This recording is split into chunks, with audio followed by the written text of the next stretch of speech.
Thanks for listening to this podcast of Trending with Timmerie. If you haven't already subscribed, please catch us wherever you love to listen to your podcast, from the relevant radio app to Apple, YouTube, you name it, we are there. And if you listen on Apple Podcasts, please be sure to go and give us a 5-star review to help other people discover the podcast. Anything you share in terms of episodes, whether it's texting it to a friend, posting on social media, helps to build up the kingdom for God, to help confront the challenging issues we face as a culture, but with joy, with hope, and with an eternal perspective where our faith collides with everyday life, bringing eternal principles to help us live our life joyfully. So, what's trending? Bridging your Catholic faith with your everyday life.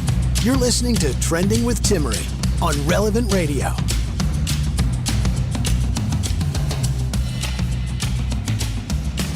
Is abortion ever medically necessary to save the life of a woman? That is the debate that many of us will be having, hearing, engaging with, and we need to be prepared to respond. Are you?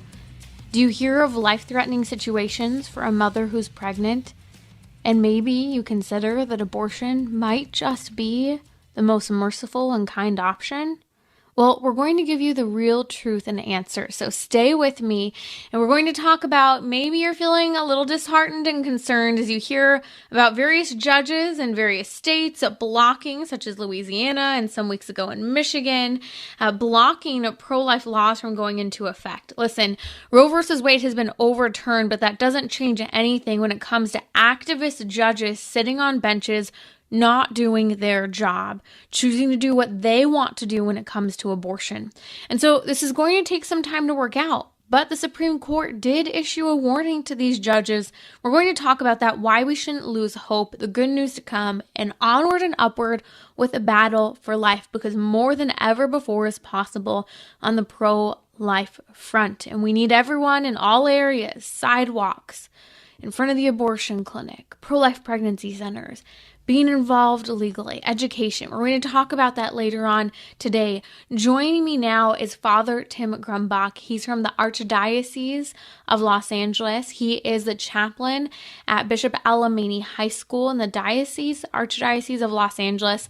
And we're going to talk about two topics. One, why did Lightyear tank in the box office? I think Hollywood and the news media needs to wake up as to what's happening, not just with Disney, but with most Americans today. It's called inflation, and also caring about what your kids hear, see, and watch. Also, we're going to talk about the shift in the culture with maybe you're reconsidering what support you give for various businesses. With the overturning of Roe versus Wade, many people are drawing a line in the sand as pro-life or pro-abortion, or some, I really appreciate companies that are just doing business and not always becoming political and making a statement. We'll talk about Disney and how that's actually significantly impact Father Tim and many of us in making choices with what businesses we support. Father Tim, welcome back to Trending. So good to be back, and a little bit different now that we're not face to face again like we were last week, and but it's always still so good. And I'm actually I'm in my own time zone again, which feels pretty good. I've got about a week to get ready before heading off onto the road again. So it's good to be back. Great spending last week with you. We were with 100 youth leaders and training them to be pro-life voices in opposition to the insanity of gender ideology, telling the truth about the body, the joy of their faith. They were going to mass every day. They had the opportunity for confession. These kids were lined up in droves for confession. We were dealing with issues with some of these kids with severe depression. I remember one of the girls who was there last year. She was here this year. Last year, she was struggling with gender ideology. She was struggling with what she thought was gender, that she was transgender and depression, and with some help and aid that we were able to give her through some of the great resources and telling the truth about the human person. This girl looked so happy this year, and I just look at the transformation that's occurring when people are empowered with truth and given God, who is the source of all truth and all healing. So I want to talk to you, Father Tim, and I want to throw this question out there to anyone right now. So Lightyear, the new movie that's a spin-off of Toy Story and the Buzz Lightyear character, It tanked at the box offices over the last few weeks. Opening weekend was a total disappointment. They thought they'd make a comeback in the second weekend. No good for the movie Lightyear. Now, if you're listening, I want to hear, why haven't you gone to see Lightyear or to take your kids to see Lightyear? What was the reason, if you even cared at all? Maybe you're just not going to the movies. I want to hear from you. But Father Tim, I do find it fascinating because this was the first Pixar movie to be released in theaters since March 2020. And so we've had a couple years since the start of COVID. A lot of Pixar movies, I think 2 or 3 now, have been released instead of in theaters on Disney Plus. It's been a huge win for developing the Disney Plus platform and the exclusivity and purchasing memberships.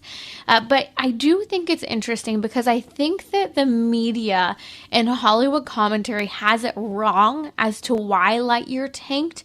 And I want to hear from people who are not seeing it, just haven't made it a priority. And I know you saw the film. I'd be interested to hear your thoughts before we dive into some of the reasons as to why I do believe people just aren't seeing this film. Well, for the good, first of all, I actually kind of enjoyed it, but I would also say to parents to be careful because, there's a lot of action that could be a little bit too much, a little bit scary for little children that may have otherwise enjoyed the Toy Story movies. And I know there were some kind of darker, scarier moments in those movies as well, but with this one, it's a lot more action, it's a lot more violent. And it can definitely be a little bit scarier for kids. But as far as the premise of the movie, I kind of enjoyed it. I thought there were some really clever storytelling elements to it, but that's kind of where it ended as far as the enjoyment goes. I know that what we were looking at was that there are a few reasons that the media has given that maybe why it tanked in the box office. One of those being that the premise of the movie was confusing, thinking that maybe it was a continuation of the story of the character we've come to know and love from the Toy Story movies, but in reality, it was kind of a weird premise, is that the very beginning of the movie, it kind of scrolls these words across the screen that said, that Andy, the kid who owned the toys in Toy Story, went and saw this movie with his family in 1995 and so loved the character that he wanted a Buzz Lightyear toy.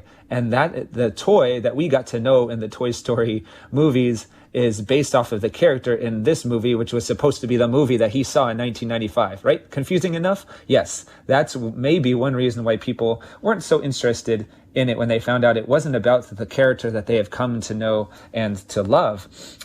So that premise is a bit funny. And one of the things I found strange about that premise, and let me know what you think, is that it says this is the movie that Andy would have seen in 1995.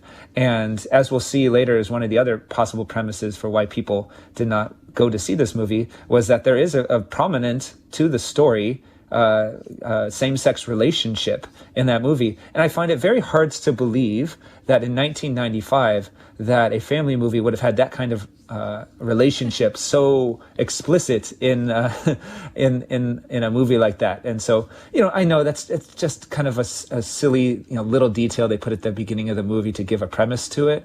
But it's still, among other things in this movie, I know it's a sci-fi movie based off of a toy from another movie. That still makes it a little bit hard to believe and a little bit confusing.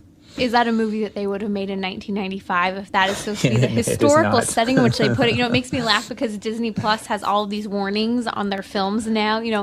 This is insensitive racially. It has discrimination. And yet it would make me laugh. So are they going to put up on Disney Plus on the screen a big warning that says this movie is culturally insensitive and does not consider the time in history in which it would have been released? Would they do that? No, because of the LGBTQ agenda out there today. I do want to talk about that and the drama over the so-called same-sex kiss.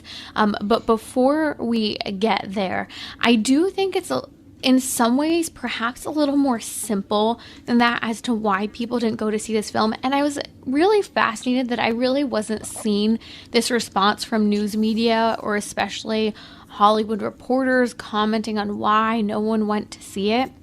And I think it has to do, Father Tim, first and foremost with the economy. I mean, people are struggling to fill up their cars with gas. They're being selective with where they're driving. They're choosing closer to home entertainment. And, the reality is, Father Tim, is that the cost of a movie ticket is not what it was when we were kids. And, yet alone what it was 30 years ago, 40 years ago, kind of getting into all of that. The price of tickets to go to the movies has changed astronomically, not to mention if you want to buy, a box of hot tamales or whatever it might be, that's your candy of choice. And I think that, again, this comes everything back to, parents have higher priorities today. Cost of food, soaring gas prices, inflation. I think people are just doing the best they can to make sure, hey, we're functioning as a family and we're doing well. It was interesting just being in California last week. I was in California a month ago, and I even noticed the restaurants are emptier, quite a bit emptier than they were just a month ago on weekend evenings. And so I think that the news commentary and the Hollywood commentary is just out of touch with the reality of where most American families are when it comes to the spending power to go to a movie and maybe waiting instead for it to come out on Disney Plus. Yeah, and I have to admit, I'm a bit spoiled with the situation that I have. I'm within 5 minutes of driving to a theater that has a plan where I can pay like $25 a month to see 3 movies a week. And so, I'm $26, like that won't even buy 2 movie tickets if you don't have that plan. And so, and I don't have to take a family to go see movies with me. So I have the chance to go see these movies. And honestly, I wasn't super hyped about the Lightyear movie, but I just wanted to be able to kind of see the story, see what people are saying about it, and kind of make the decision for myself. And I'm glad I did, because the article we were reading suggests that it was a same-sex kiss that is one of the reasons why people didn't want to go see this movie. But it's actually more than that. It's not just like I think Star Wars tried it a few movies ago, where they had kind of like in the background, or just like for a simple second, like a same-sex kiss, and that caused a lot of controversy. But this is more than that. Is that if I might spoil the movie a little bit, is that the idea is that Buzz Lightyear is trying to get his team, his crew, off of a planet that they've crash landed on, and he needs to try out a special fuel, like a hyperspace fuel, in order to help them get off the planet. But every time he tries it, he goes away for 4 minutes on the planet, but it turns out being 4 years for him. And so he is constantly doing this test because he has to complete the mission.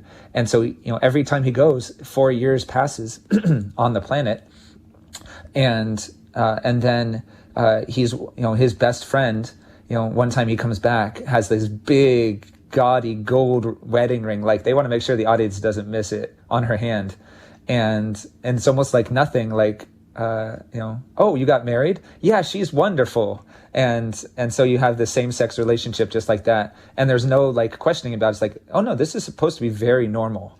And so it's a normalization of these kinds of relationships, and a normalization, an expectation that a family should be able to sit down like this and like, yeah, that's what's happening in our culture, and that's exactly what belongs in this movie. And then he goes back, and another 4 years later, his best friend, she's pregnant, and it just left me with the question the whole rest of the movie, like, well, how did she get pregnant? And I just find myself wondering, if families are bringing kids to see this movie, and maybe their kids know just enough about, where babies come from, that they would ask an even more awkward question of, where did that baby come from? And right. So it is important for parents to know that beforehand going into the movie. Be ready to have those conversations if you're willing to, let your children see a movie with that kind of relationship in it. And, I admit, I see in the culture that this is just the kind of story that our culture expects to tell and expects to hear. But we still need to ask those questions of, where did that baby come from if it's a same-sex relationship between two women, and it just passes over that moment while focusing on the relationship. And, it's a good relationship. They take care of their son, but their son does not grow up with a father. And if anyone was going to be a father figure to him, it would have been Buzz Lightyear. But he's so occupied with his work, he's willing to sacrifice 4 years at a time. So, right. It's not exactly the most pro-family story that can be told. Marco called just a moment ago from California saying we have not taken our children because of the content and because of the same-sex parents, quote parents, in the film. And I think that this is telling. It's the reason why a lot of people are not going, in addition to the economy. It's a no for me. I'm an adult. I can go and see this movie. Grant, it's made for kids, but, in this instance, I know that those same-sex relationships are wrong, but I'm not going to put spending power. I'm not going to put support behind a movie who is trying to make, as you say, Father Tim, this relationship so normal. It's a movie for children. Grant, Pixar attracts a much broader audience. Pixar has been incredibly talented at what they do. And I think that it's fascinating to me that finally we're seeing, and I think Hollywood needs to wake up. Disney needs to wake up. The education system needs to wake up. Parents are outraged, Father Tim, on both sides of the political spectrum over the sexualization of children and the scandalizing elements of the LGBTQ movement. Because the reality is that many, even adults who are pro-LGBTQ for adults, oppose it being exposed to their children. I've talked to parents for years on this front, in the dancer community, in the fitness community, as well as within the context of this educational Catholic community as well. And parents don't want it, even when they're okay with those types of relationships for adults. And so I think that, again, that wake-up call is so important for parents. And when you have people, I just think that it was really dumb of Disney or the Hollywood community to push his tweets and comments. When you have the Captain America, Chris Evans, who played Buzz Lightyear right in the film, commenting in just absolutely insulting people for not wanting to take their children to this film, I think that just infuriated people more so. For, the main character, the main voice behind the film to insult parents about coming to see a film that he's the main character in, I think it speaks volumes as to how far we've come from child-friendly behavior, both on screen and off screen, from people who are supposed to be considered role models in society today. Yeah, and it's not the first time Chris Evans has tweeted like this about these kinds of issues. I just remember thinking, this is Captain America speaking this way? Not Captain America like. He was afraid to say bad words as a character in the first couple of movies as a Marvel's Avenger. But obviously we know that there's a separation between the character and the actor. And so this is really pointing, means that we've got some serious questions to ask ourselves as individuals, but also as parents, and myself as a spiritual father, about where we are putting our money, where we are putting our free time. And so I'm definitely looking at Disney as a whole. We have already been chatting a little bit about the role that Disney plays in telling stories, and ultimately, stories are being told in order to teach in a way as well. It's not just an escape from reality. So I would definitely like to look at, I know you've already talked a little bit about the way corporations are looking at this situation. And responding to that. Coming to talking about, like you said, the support for abortion. We're going to come back discussing this, but I do want to hear, if you haven't gone to see Lightyear or to take your kids, why? The number's 1-888-914-9149. The last thing I do briefly want to comment on this, Father Tim, is I do think it's interesting that, again, this comes back to the politicization of the movie industry and even children's movie. There was already a lot of objection and controversy as to why Disney didn't cast Tim Allen in that Buzz Lightyear character and voice that, he created, he owned. And I think that comes back to, he has been canceled in Hollywood for holding to a worldview that does not conform with the Hollywood worldview of pushing the agenda on every issue that is anti-family, which is ironic for a pro-family film. And so I think that the roots of why people didn't go to see this film run much, much deeper than what Hollywood and the mainstream media is willing to let on. Again, if you didn't see the film, I'd love to hear from you why. Economy, the bad influence of same-sex relationships and same-sex kiss. Was it because Tim Allen wasn't casted? The number's 1-888-914-9149. That's Father Tim Grumbach here on Trending with Timmerie. We're going to come right back talking talking about why the Disney support base is shifting and why removing our support for pro-abortion businesses might just change us and make a difference. We'll be right back here on Trending with Father Tim Grumbach.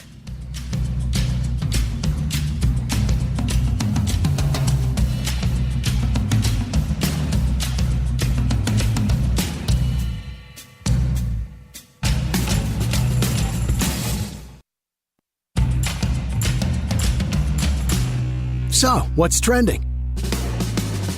Bridging your Catholic faith with your everyday life. You're listening to Trending with Timmerie on Relevant Radio and the Relevant Radio app. Father Tim Grumbach's here with me on Trending. We're going to talk about the shift circling around Disney and other businesses today, but especially Disney, in the wake of the overturning of Roe versus Wade and the pushing of an agenda going after your children coming from Disney. In just a little bit, I'll talk about how we shouldn't lose hope as pro-life laws are being blocked by activist judges in various states, because this is going to take a little bit of time to work out. Stay tuned. We'll talk about that in just a moment. What's happening on the pro-life front? It's a big week in history for life, and life is winning, and that's why these judges are going rogue and not doing their job. We're also going to answer the question, is abortion ever necessary to save the life of a mother? It's not. But are you able to respond when many people are using this argument to justify, one, either keeping abortion legal, or two, adding an exception to a pro-life law? We'll debunk that and break it down in just a moment here on Trending. With me now is Father Tim Grumbach. He's the no longer the associate pastor. He is a chaplain at Bishop Alamany High School in the Archdiocese of Los Angeles.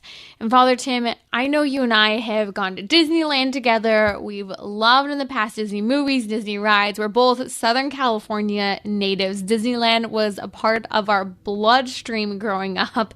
And I know, everything from Disney Plus accounts to Disney movies to Disneyland passes have become a huge question mark for many families over the last 10 years, whether it be because of finances or now because of the fact that they just aren't making pure, clean, family-friendly content. In fact, this week, Disney joins a slew of companies issuing statements on Friday immediately in response. They were prepared for this to the overturning of Roe versus Wade.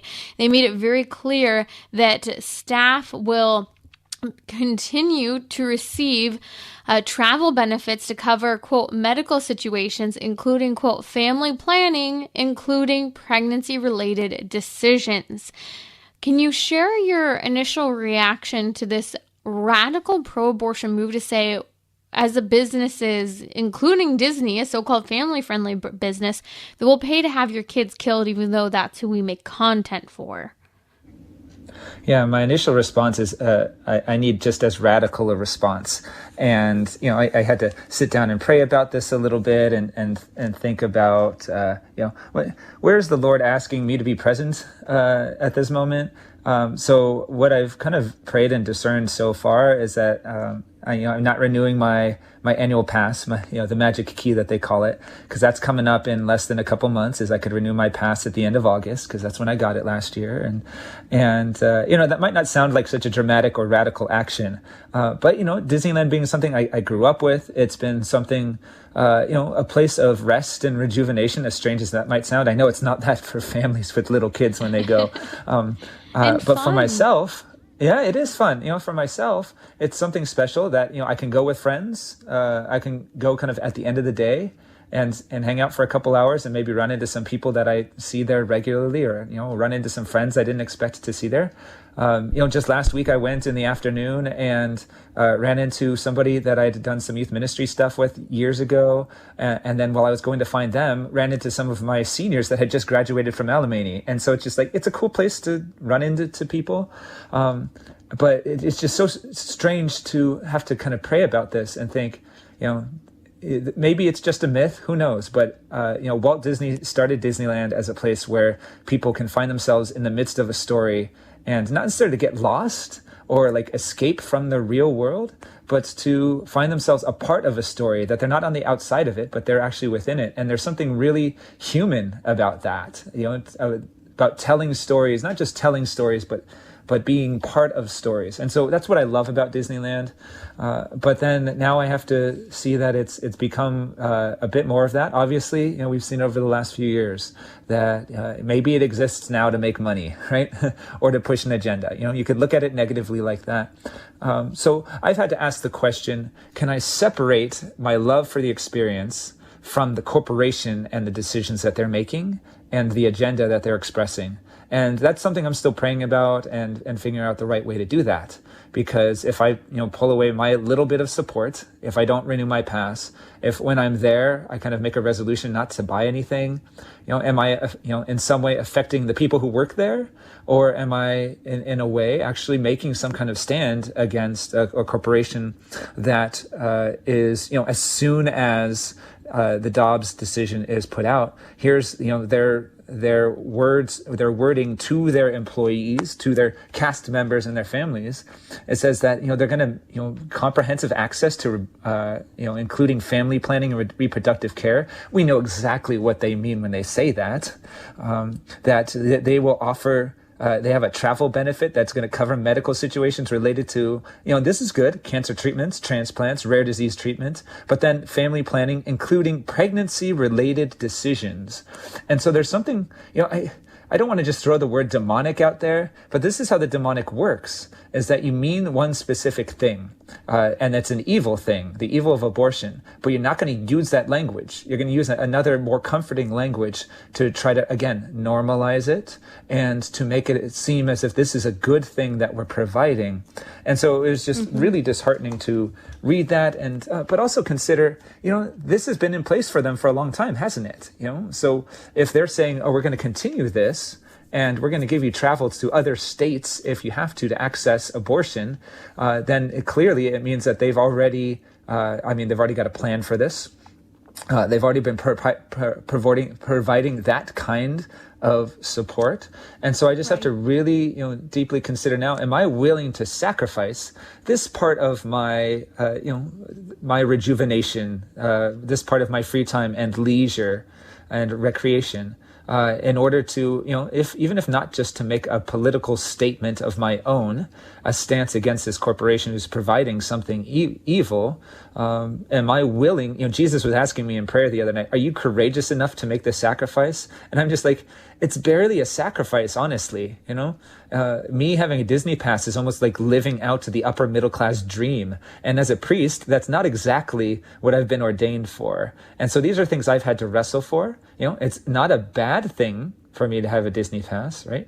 But it is important for me to make the sacrifices that the Lord Jesus is asking me to. And it's becoming pretty clear that, this is something it won't be easy, but I do kind of have to step away from it for the sake of my own soul, if not just to make some kind of statement.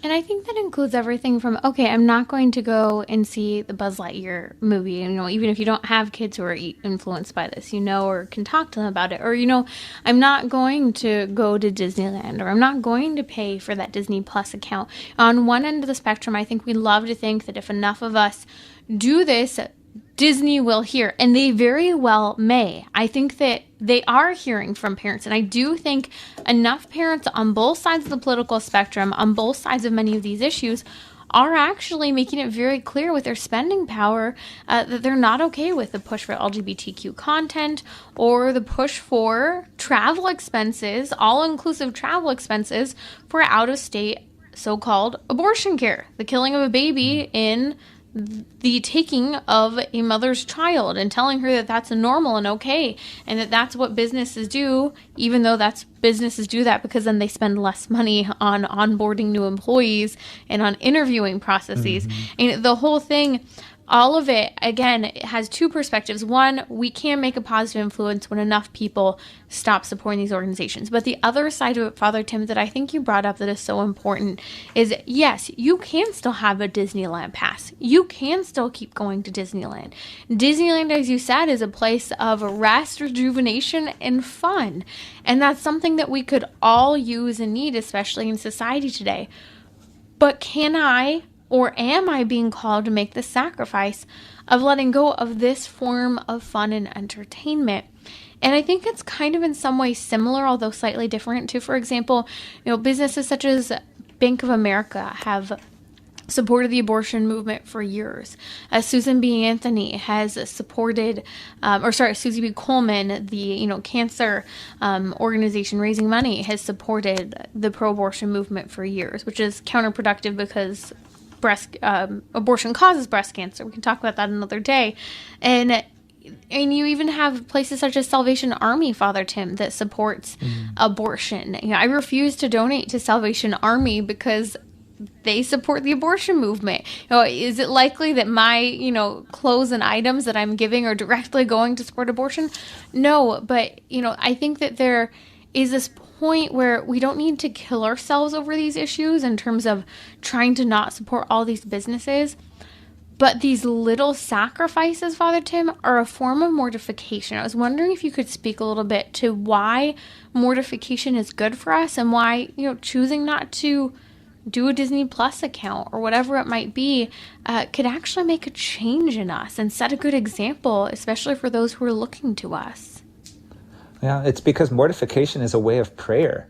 And the Catechism teaches that the primary effect of prayer is the transformation of the heart of the one that prays. And so just kind of praying over, what this kind of sacrifice, it just feels so funny saying that word. I'm not going to have a Disney pass. That's a sacrifice, right? But that kind of sacrifice, if it doesn't immediately change the Disney corporation, it changes my heart. And that is one of the primary effects of mortification, is that if it's not, it will, in the end, change the things around us. But primarily it changes our hearts. And so that's the most important thing. And it makes that space for God to dwell within it. And so before any sacrifice is made, or any transformation happens, is primarily there's the presence of God in that space. And so I just want to say something about that as well, is that Disneyland is a mission field. It's mission territory. And the kind of people that I've met there, and, I've had conversations with people who've kind of wondered, like, why is there a priest wandering around with friends at Disneyland? And why is he in his clerics, I don't know if any of my other priest friends wear clerics when they go to Disneyland, but, it's a place where witness is needed. I haven't done it since the Dobbs decision came down, so I would be curious what kind of response I would get then. But I remember, just a few weeks ago, it was actually on Memorial Day, so it was like super busy. And I was waiting in line at one of the rides, and I could hear a mom telling her teenage daughter about, her T-shirt that she was wearing, that the mom was wearing. And it had a big 1973 on it. And she said that somebody asked her what that meant. And she said, "It's the day Roe was born." And I just almost puked right then and there in line. You would think that the physical nausea would come after the ride itself. But no, I was just so disgusted that somebody would use the language of birth to describe the Roe versus Wade decision and to honor it in that way. And, I got on the ride, I rode away, never saw them again. But it was just this very telling moment. And it's not the only time that I've seen and heard stuff like that at Disneyland.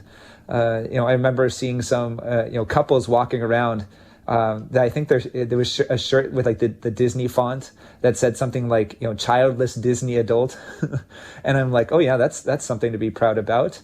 And then, the whole idea of Disney adults is another whole thing of, why do adults go to Disneyland? There's another shirt that says, I'm done adulting, I'm going to Disneyland. And so it seems for these people that the Disney experience is an escape from their responsibilities. And I don't think it was ever meant to be that. It was meant to be a place of rejuvenation through storytelling.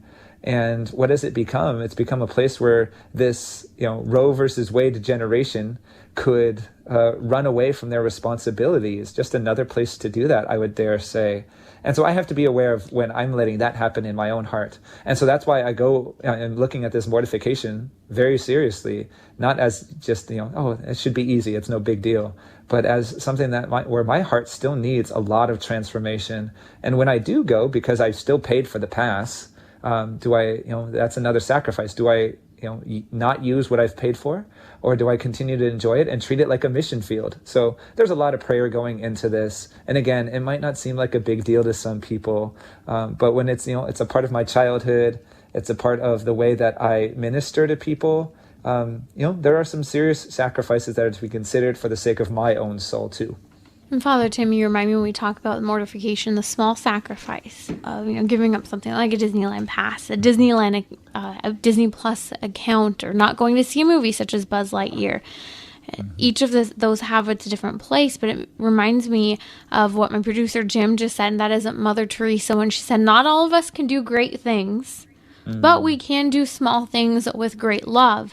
And, people all the time, I'm sure, ask you, Father, how is it that you got to, choose to become a priest? They want to hear your vocation story. And people asking, how is it that you're doing what you are on the radio today? It's so amazing. And yes, it's great. God's called us. And I've always been reminded, don't take it as a compliment if God calls you to do something that's seemingly important, because it's usually that he's using the weak. But he's calling all of us to do things, but sometimes we don't do something because we think that it has to be grand, or we think that people have to see it, or it has to have such a massive impact that, we either solve world hunger or we don't help feed a single hungry person on the side of the road. And that's the truth of the matter. We become very egotistical about what we do. But as St. Mother Teresa said, not all of us can do great things, but we can do small things with great love. And I think that this is, a motto that can lead us to greater forms of prayer, like you said, through mortification. And it can come all the way back to how we handle businesses and companies such as Disney and others. That's when Father Tim Grumbach. I've tagged him on Instagram. Follow me at Timmerie, Timmerie. You can connect with Father Tim Grumbach there, as well as on Twitter, where we've tagged him. Father Tim, thank you so much for joining us. I'm going to come back talking about why we shouldn't lose hope as pro-abortion laws are being blocked in various states. This is going to take some time to work out. We have rogue judges not honoring the Constitution, and that there is indeed, and never has been, a constitutional right to abortion. Also, I'm going to break down why there is never the need for an abortion due to saving the life of the mother or out of medical necessity. No such thing.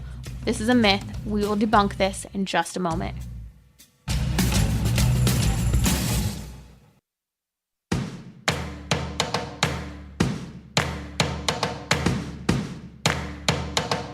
We're talking about what you're thinking about. You're listening to Trending with Timmerie on Relevant Radio and the Relevant Radio app. Is abortion ever medically necessary to save the life of the mother? No, it's not. I'm going to explain why in just a moment. First, I want to encourage you. Don't be disheartened as you hear various states such as Louisiana, Michigan, even places like Wisconsin and others, where you're hearing individuals who are supposed to be doing their jobs and upholding the law refusing to do so. We had the example I mentioned to you already over a month ago before Roe v. Wade was overturned, but in anticipation of it, where a Michigan judge took it on her own that she was going to just block the law that has been in effect for years there in the state of Michigan, refusing to uphold the pro-life law that would go into effect after Roe v. Wade was overturned. Well, the same thing's happening now in Louisiana, and I don't want you to be discouraged. A judge blocked, as I mentioned yesterday, the Louisiana abortion trigger law that would go into effect with the overturning of Roe v. Wade. This judge, just like many other judges, are taking it upon themselves to block essentially the law, and that is the fact that the Constitution of the United States does not uphold a right to abortion, and you can't ignore that. And I think it's fascinating because although this Louisiana temporary block by the judge essentially allows for abortions to continue as of Monday, this block is temporary. It's basically trying to buy time, as many pro-abortion advocates are saying, oh shoot, Roe versus Wade has been overturned and my state has passed a pro-life law, but I want to try and keep my abortion clinics open. That's not constitutional, and that's not the judge doing their job. These are rogue judges legislating from the bench. And I think it's important because I read through the Supreme Court decision. I mentioned this specific statement to you on Friday when the news broke, and that is the Supreme Court Justice Alito actually issued a warning to the courts and judges over a situation just like this. He said, given that procuring an abortion is not a fundamental constitutional right, it follows that the state may regulate abortion for legitimate reasons. And when such regulations are challenged under the Constitution, courts cannot substitute their social and economic beliefs for the judgment of legislative bodies. So what is he saying? It's appropriate that states block or outright ban access or limit access to abortion. And the courts can't just substitute. Judges can't just substitute their opinions on abortion here. So what needs to happen? They're saying courts, judges, stop legislating from the benches. Stop being activists. And the courts must recognize they don't have the right to stop pro-life laws from going into effect. Here's the reality. This will not work itself out overnight. That is, rogue judges choosing to ignore the law and the Constitution and the Supreme Court decision. And we're also not going to see states immediately becoming 100% pro-life and completely abolishing abortion. We're also going to see states that pass more permissive abortion laws, which we already saw in places such as New York, Chicago, and happening here in California. We need to be patient. We need to be involved. We need to pray for our legislators. We need to pray for those who are involved in the pro-life movement, advocating, and we need to get involved. Be pro-life. Post things on social media. Talk to family and friends. But I asked you on Friday an important question. What are you going to do in the pro-life movement today? What are you going to do and prepare to do in the coming weeks? How can you use your time and your talents and your treasures to save the women and children whose lives are being literally demolished, destroyed, ripped to pieces in the cases of babies, and ripped to pieces also in the case of women from the interpersonal, the psychological, the emotional fallout, and often also the medical, physical fallout that no one's talking about. So have hope. Because the reality is that these rogue judges are not on the side of the law. This is going to take some working out. But the truth of the matter is abortion clinics across the nation are having to either shut down or end their abortion services because of pro-life laws that people like you have fought for. So thank you for what you're doing. Keep up the hard work. Don't get too caught up in the weeds. And tomorrow here on the show, many of you have been asking me, how do I deal with family members who are radically pro-abortion? We're going to walk through some simple ways to handle those situations tomorrow here on Trending during our weekly Gentleman's Hour. And by the way, red alert to California, and maybe there are others across the nation. Feel free to send me those. I can't follow every single state politics, but my beloved California, there is a fight for life occurring, and you can contact your state legislators. I've posted a link on social media, especially Twitter, with information as there is a push for expansion of late-term abortion and also a push to try and make it so that law enforcement cannot investigate or prosecute instances of infanticide. That is the killing of babies after birth. That's right. This is insane, and we need to speak up against these things. And so I've posted some information on social media. But the topic that I've been wanting to discuss with you, because I think that it is truly one of the most common arguments that we hear right now, is that people want two things: either to pass laws, pro-life laws, that include an exception for abortion in the case of where they believe a mom may need it to save her life out of medical necessity. Or there are people who just think that we're cruel as pro-lifers and don't want exceptions for medical necessity of abortion. Let's be really clear. The short and the sweet of it, and it is the sweet of it, women, do not allow yourselves to be lied to. Abortion is never, ever, ever medically necessary to save the life of the mother. It is not. Early delivery? Perhaps. We're going to walk through some of this, and I want to walk you through a number of points that are extremely important. What is abortion first? Abortion is the direct killing of a baby. The direct killing of a baby. The choice to kill a baby. Whether a woman is coerced, whether it's the physician choosing, whether it's family choosing, whether it's the mother of the baby choosing, abortion is the direct and intentional killing of the baby. Now, in the sister case to Roe versus Wade, that is Doe versus Bolton, that was decided on the same day as Roe v. Wade in 1973, that case is one that I pray and hope we will revisit as well.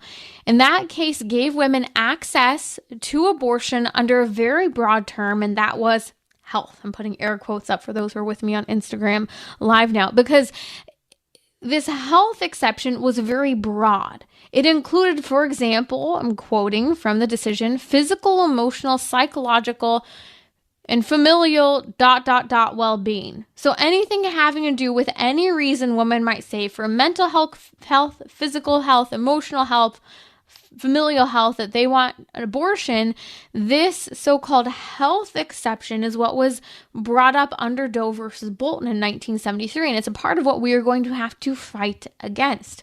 It's one of the major battles because it's, again, part of Doe versus Bolton, a Supreme Court decision in 1973 that was not overturned, and it's also a part of the cultural mindset that for some reason everyone thinks there needs to be an exception for the health of the mother in every pro-life law, but that's not the case.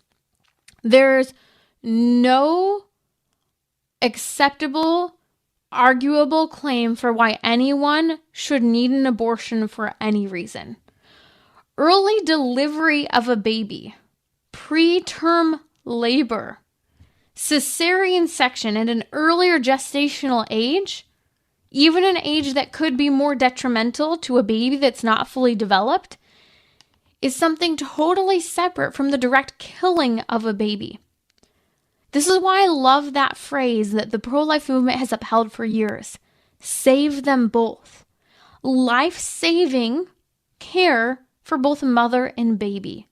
Fighting for both lives equally. Now, medical advancements change. We have growing capacities, which is part of the reason why this whole Supreme Court case came to us to begin with, was because the line of viability, which is currently, with current medical technologies at 22 weeks, babies are surviving. We had news of a historic record broken about a year and a half ago of a baby that survived at 21 weeks gestation. But let's talk about some examples for early delivery. Early delivery for life-threatening situations are legitimate. There can be life-threatening situations that a woman can experience that delivering a baby early can help save her life. Now, aborting the baby, you could argue, might help save her life as well. There are complications. We'll talk about that in a moment. But why do we have to kill the baby? Why can't we extract the baby from the woman's body? So some examples could be extremely high blood pressure that can lead to something such as preeclampsia. Actually, my cousin's adopting a baby right now, and the birth mom has a very high blood pressure and has a history of preeclampsia. They're preparing for an early delivery, not an early termination and death of a baby. I know, so pray for them. Another example would be cancer. Actually, a woman who listens to this show, her name's Maria. Please pray for her. She has a very, very, very serious form of cancer, and she needs to receive medical treatment. She, for a moment, was considering having an abortion. After talking to her, she knew this wasn't right. We walked through it. She's choosing life for her baby, but she is going to be delivering her baby early so that she can receive treatment. Now, we'll talk about that more in a moment. There can also be situations where diabetes can be life-threatening. Decompensating heart disease. Pray for a young woman, by the way, by the name of Grace, who's 13 years old, where physicians are concerned for her life and are wrongly advising abortion. Abortion isn't necessary for a 13-year-old with health reasons. Abortion isn't necessary for a 30-year-old with health reasons. But because we live in a pro-abortion culture, these physicians who are pro-abortion and nurses and others are taking upon themselves to recommend abortion because that is seemingly to them the easy way out. Now, it's important to recognize something very important when we talk about potential medical examples where early delivery might be of necessity. Early delivery is much safer for a woman than an abortion. especially when we're talking about a later term abortion in those second and third trimesters.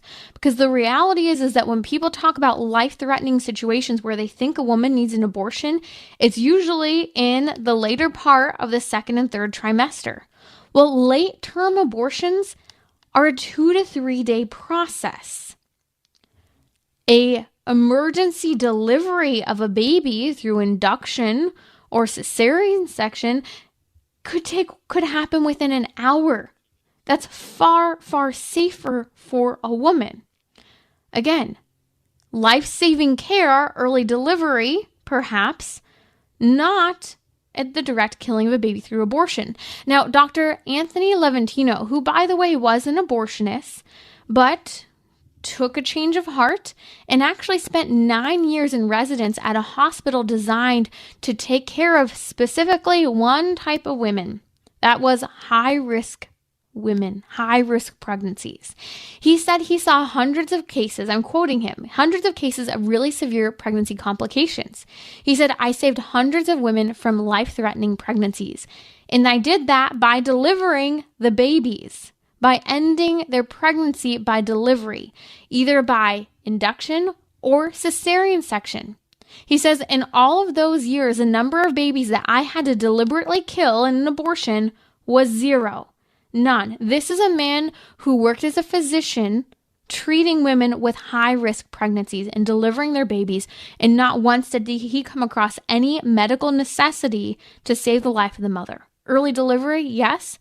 Direct killing of a baby, no. Medical advancements continue to improve for the care of mom and baby.